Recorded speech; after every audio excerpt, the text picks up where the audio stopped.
Assalamualaikum warahmatullahi wabarakatuh. Halo semuanya, perkenalkan nama saya Ismilani Ishak, mahasiswa program studi Pendidikan Bahasa dan Sastra Indonesia, Fakultas Keguruan dan Ilmu Pendidikan Universitas Hairun Ternate. Pada video ini saya akan membahas beberapa materi penting pada mata kuliah pengantar ilmu bahasa, yaitu pengertian linguistik, pengertian bahasa, sifat-sifat bahasa, dan subbidang linguistik. Semoga penjelasan ini bisa membantu kita memahami dasar-dasar ilmu bahasa dengan lebih mudah. Pertama, mari kita bahas tentang linguistik. Secara umum, linguistik adalah ilmu yang mempelajari bahasa secara ilmiah. Bagaimana bahasa bekerja, bagaimana bahasa digunakan, dan bagaimana bahasa tersusun.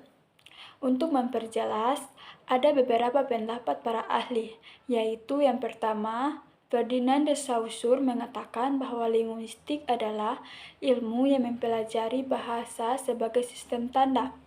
Sedangkan Chomsky melihat linguistik sebagai kajian tentang kemampuan bawaan manusia dalam berbahasa. Yang ketiga yaitu Bloomfield memandang linguistik sebagai studi ilmiah yang fokus pada struktur formal bahasa. Yang keempat, Harimurti Kridalaksana menyebut linguistik sebagai ilmu yang mempelajari struktur, pemakaian, serta hubungan bahasa dengan masyarakat. Yang terakhir yaitu dari Eugene Anida mendefinisikan linguistik sebagai analisis sistematis untuk memahami bagaimana bahasa digunakan dalam komunikasi. Dari berbagai pendapat ini dapat kita simpulkan bahwa linguistik tidak hanya mempelajari bahasa sebagai alat komunikasi, tetapi juga mempelajari cara kerja dan sistem yang membentuk bahasa itu sendiri. Selanjutnya adalah pengertian bahasa. Bahasa dapat kita pahami sebagai sistem lambang bunyi yang digunakan manusia untuk berkomunikasi, menyampaikan pikiran, perasaan, dan menjalin hubungan sosial. Menurut Gorskerov, bahasa merupakan alat komunikasi berupa bunyi yang dihasilkan oleh alat ucap manusia. Dengan kata lain, bahasa bukan sekedar kata-kata, tetapi sebuah sistem lengkap yang mencakup bunyi, makna, aturan, dan konteks penggunaannya. Sekarang kita masuk pada sifat-sifat bahasa. Ada beberapa sifat utama yang penting untuk kita pahami. Yang pertama, bahasa bersifat arbitrer, artinya hubungan kata dan maknanya itu tidak memiliki alasan khusus, hanya saja berdasarkan kesepakatan. Misalnya, mengapa kita menyebut hewan tertentu sebagai kucing? Tidak ada alasan logis, hanya kesepakatan penuturnya. Kedua, bahasa bersifat produktif. Dengan kosakata yang terbatas, penutur mampu menghasilkan kalimat baru tanpa batas.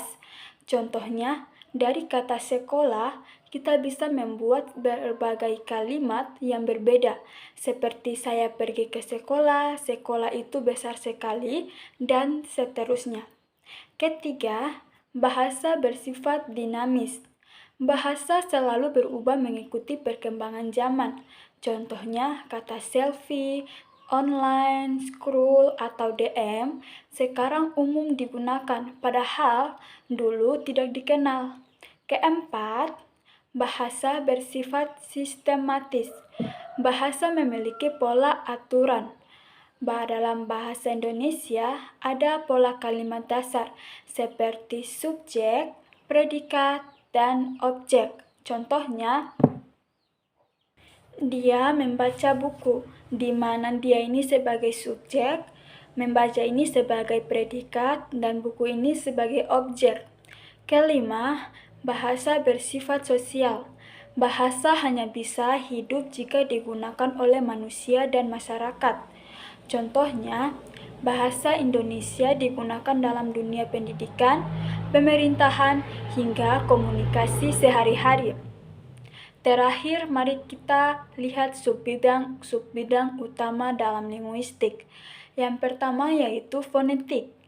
Fonetik mempelajari bunyi bahasa secara fisik, bagaimana bahasa dihasilkan oleh alat ucap. Contohnya bunyi A, I, atau U. Yang kedua, fonologi.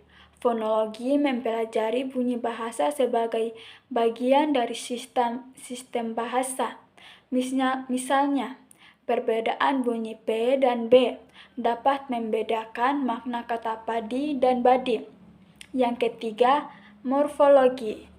Morfologi mempelajari pembentukan kata. Contohnya, kata dasar ajar bisa menjadi mengajar, belajar, atau pengajaran. Yang keempat, sintaksis. Sintaksis membahas susunan kata menjadi frasa dan kalimat. Contohnya, kalimat Siti menulis surat memiliki struktur subjek, predikat, dan objek. Yang terakhir atau yang kelima yaitu semantik. Semantik ini mempelajari makna bahasa. Contoh, kata panas dapat bermakna suhu tinggi, tetapi bisa juga berarti suasana yang tegang. Itulah penjelasan pengertian linguistik, pengertian bahasa, sifat-sifat bahasa, dan subbidang linguistik. Semoga penjelasan ini bisa membantu kita memahami dasar-dasar ilmu bahasa dengan lebih jelas. Terima kasih telah menonton. Wassalamualaikum warahmatullahi wabarakatuh. Bye-bye.